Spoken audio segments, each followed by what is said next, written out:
इस वीडियो में हम 22 अप्रैल 2025 को पालगाम, जम्मू कश्मीर आतंकी हमले का विश्लेषण करेंगे, जिसमें 27 से 28 लोग मारे गए और 15 से 20 लोग घायल हुए हैं।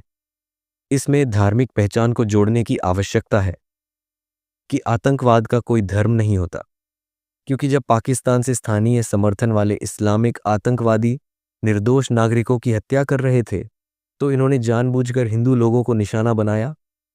तारीख थी 22 अप्रैल और दिन था मंगलवार। दोपहर के ठीक 2:40 हुए थे। देश के अलग अलग राज्यों से लगभग 50 लोगों का एक ग्रुप कश्मीर घाटी के पहलगाम की बैसरण घाटी में घूमने आए हुए थे। सभी टूरिस्ट बैसरण घाटी के खुले मैदान में थे। कुछ लोग जो घूमने आए थे दुकानों के बाहर लगी कुर्सियों पर बैठे हुए थे। कुछ जोरे वहां पे लगे दुकानों में भेल पूरी खा रहे थे।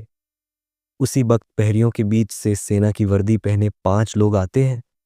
वे अत्याधुनिक हथियारों से लैस होते हैं। टूरिस्टों से उनका नाम पूछते हैं, उनसे उनका पहचान पत्र मांगा जाता है। कुछ लोगों को कलमा पढ़ने को कहा जाता है। कुछ लोग की भाषा उन्हें नहीं समझ आई तो उनकी पेंट तक उतरवाई गई और जो मुसलमान नहीं थे उन्हें सीधे गोली मार दी गई। करीब 15 मिनट तक आतंकवादी गोलीबारी करते हैं। लोग कुछ समझ पाते तब तक एक एक करके गोली मारी जा रही थी।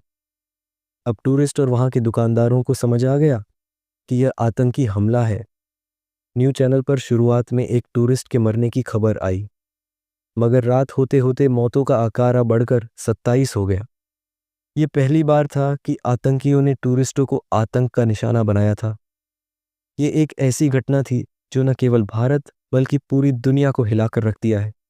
कई ऐसी तस्वीरें जो विचलित करने वाली है।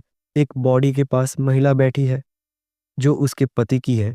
यह तस्वीर इस बात को दर्शाती है कि इंसानियत को कैसे तार तार किया गया है।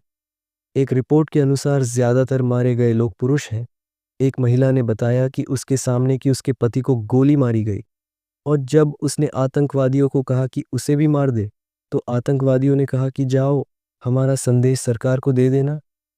पर्यटकों को शुरू में पता ही नहीं चला कि क्या हो रहा है, क्योंकि हमलावर सेना की वर्दी पहने हुए थे और मास्क लगाए हुए थे। महाराष्ट्र के पुणे की सुमन जो पहलगाम में घूमने आई थी, उन्होंने एक मीडिया चैनल को यह बताया कि हमलावरों ने सिर्फ पुरुषों को निशाना बनाया। उन्होंने हिंदू पर्यटकों को जबरन कलमा पढ़ने को कहा। जो नहीं पढ़ पाए उन्हें डायरेक्ट गोली मार दी गई। एक छोटे से बच्चे ने मीडिया को बताया कि मेरे सामने मेरे पापा को 3 गोलियां मारी गई। प्रश्न यह है कि पालगाम में हमला होना क्या सिर्फ एक संयोग है या आतंकियों की सोची समझी चाल है? अमेरिकी उपराष्ट्रपति जेडी वैन 21 से 24 अप्रैल तक भारत में थे। उनका भारत आने का मकसद भारत और संयुक्त राज्य अमेरिका के बीच द्विपक्षीय व्यापार पर बात करना था। इन दिनों संयुक्त राज्य अमेरिका और चीन के बीच क्या चल रहा है, ये सबको पता है। अब भारत के आसपास हो रहे बड़े भू राजनीतिक खेल को समझते हैं। प्रधानमंत्री मोदी से मिलने के लिए J.D. वेंस के भारत आने से पहले यह समाचार आया कि चीन भारतीय वस्तुओं के आयात के लिए अपना बाजार खोलने को तैयार है।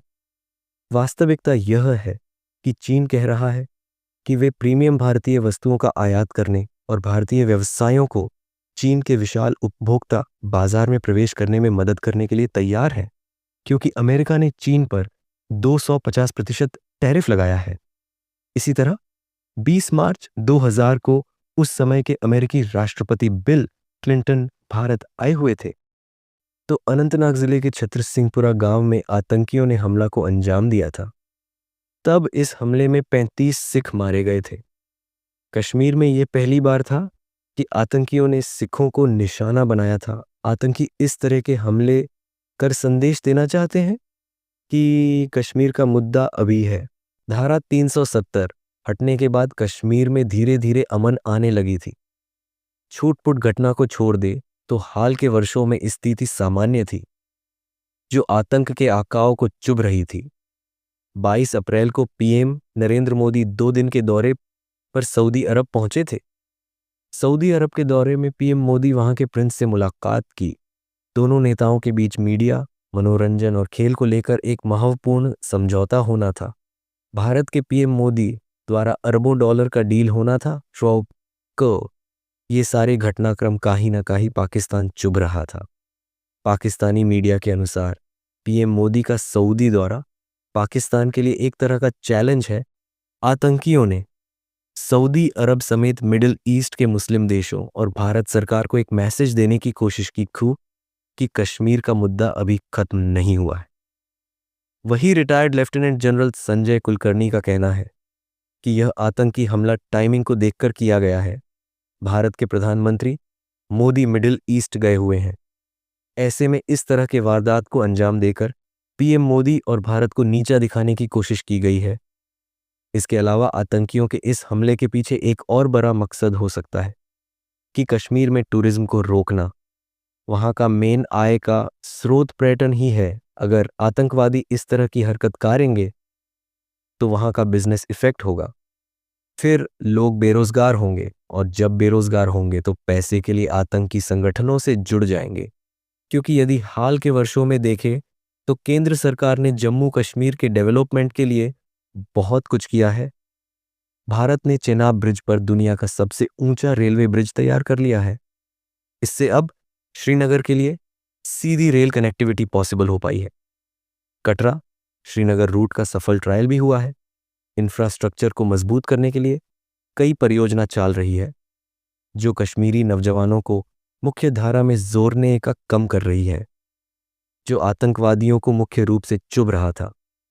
पाकिस्तान सेना चीफ ने आतंकी हमले का संकेत पहले ही दे दिया था। पाकिस्तान की आर्मी चीफ जनरल असीम मुनीर ने पिछले हफ्ते ही एक जहरीले भाषण में मुसलमान को हिंदुओं से अलग बताया था तथा दरार डालने वाली बात कही थी। फिर से उसने कश्मीर का राग अलापा था तथा कश्मीर को पाकिस्तान के गले का नस बताया था। उसने कश्मीर को एक मसला बताते हुए इसकी तुलना गाजा से की। उसने कहा कि हम पाकिस्तानियों का दिल गाजा के मुसलमानों के लिए धड़कता है। इस्लामाबाद के एक सम्मेलन में जनरल मुनीर ने कहा, हमारा रुख बिल्कुल साफ है। हम अपने कश्मीरी भाइयों को उनके वीरतापूर्ण संघर्ष में अकेले नहीं छोड़ेंगे। ये एक संकेत था जो हम देखते कि किस तरह से आतंकियों ने नाम पूछकर, उनका धर्म पूछकर एक एक करके लोगों को गोली मारी है। जब आतंकियों ने चुन चुनकर मारा है, यह भी काफी कुछ कहता है। घटना की खबर मिलते ही गृह मंत्री अमित शाह सीधा दिल्ली से श्रीनगर पहुंचे। वह राजभवन में सेना और प्रशासन के अफसरों के साथ हाई लेवल मीटिंग भी की गई है। एनआईए की टीम को पहलगाम हमले की जांच दी गई है। शुरुआती जांच के अनुसार हमले का मास्टरमाइंड सज्जाद गुल है, जो पाकिस्तान में बैठकर इसे ऑपरेट करता है। हमले में जिन 27 लोगों की मौतें हुई हैं, मरने वालों में एक यूएई और एक नेपाल का नागरिक है और 2 लोकल सिटीजन भी शामिल हैं।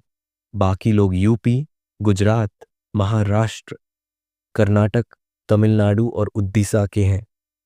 सिंधु जल संधि व्यवस्था को निलंबित कर दिया है और पाकिस्तान को सिंधु जल के प्रवाह को प्रतिबंधित कर दिया है। पाकिस्तान ने इसके लिए अलग से पैतरा देना शुरू किया है। कहाँ है भारत? यदि सिंधु नदी से पानी मोड़ने की कोशिश करता है तो इसे युद्ध की कार्रवाई माना जाएगा। अब मतलब हम कह सकते हैं कि जब भी पाकिस्तान भारत में कोई आतंकवादी हमला करता है तो वे बस यही कहेंगे कि हमने ऐसा नहीं किया, किसी स्वतंत्र आतंकवादी संगठन के द्वारा ऐसा किया।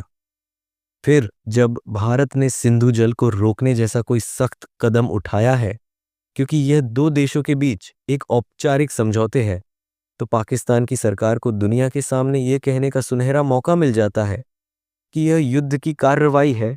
भारत को भी अब इस तरह के आतंकवादी हमले को युद्ध की कार्रवाई कहना चाहिए और पाकिस्तान के सैन्य प्रतिष्ठान पर सीधा हमला करना चाहिए। यही एक सटीक समय है, लेकिन फिर यह सरकार के निर्णयों और गणनाओं पर निर्भर करता है। लेकिन सवाल यह है, पाकिस्तान ऐसे समय में भारत के साथ युद्ध करने में कैसे सक्षम है जब उसकी अर्थव्यवस्था की कमर टूट चुकी है।